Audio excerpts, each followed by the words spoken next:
आपण पाहत आहात भारतीय जनमत, आपला चॅनल। नमस्कार, मी मानसी धामणसकर। आपण पाहत आहात भारतीय जनमत न्यूज। नजर टाकूया त्याच्या ठळक घडामोडींवर। महाराष्ट्र विधानसभा निवडणुकीच्या अनिश्चिततेमुळे राजकीय वातावरण तापले आहे। राष्ट्रवादी काँग्रेसचे आमदार रोहित पवार यांनी पंतप्रधान नरेंद्र मोदी यांच्यावर टीका केली आहे। मोदी महाराष्ट्रात येण्यास टाळाटाळ करत असल्याचा आरोप रोहित पवार यांनी केला आहे।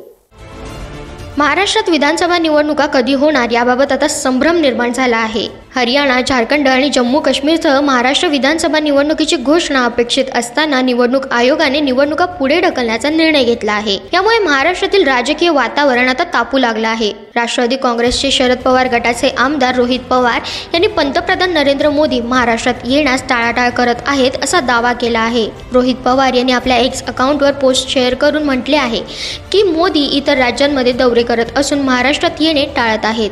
तसेच रोहित पवार यांनी केंद्र सरकारवर आरोप केला आहे। महाराष्ट्र विकासाच्या बाबतीत आणि बजेटमध्ये दुर्लक्ष होत आहे। त्यांनी भारतीय जनता पक्षाच्या केंद्रीय नेतृत्वावर परिवर्तनाचा अंदाज आल्याचे टिप्पणी केली आहे आणि म्हटले आहे की महाराष्ट्राला लवकरच राजकीय सुसंस्कृतपणाचे आणि आर्थिक सत्तेचे गतवैभव प्राप्त होईल।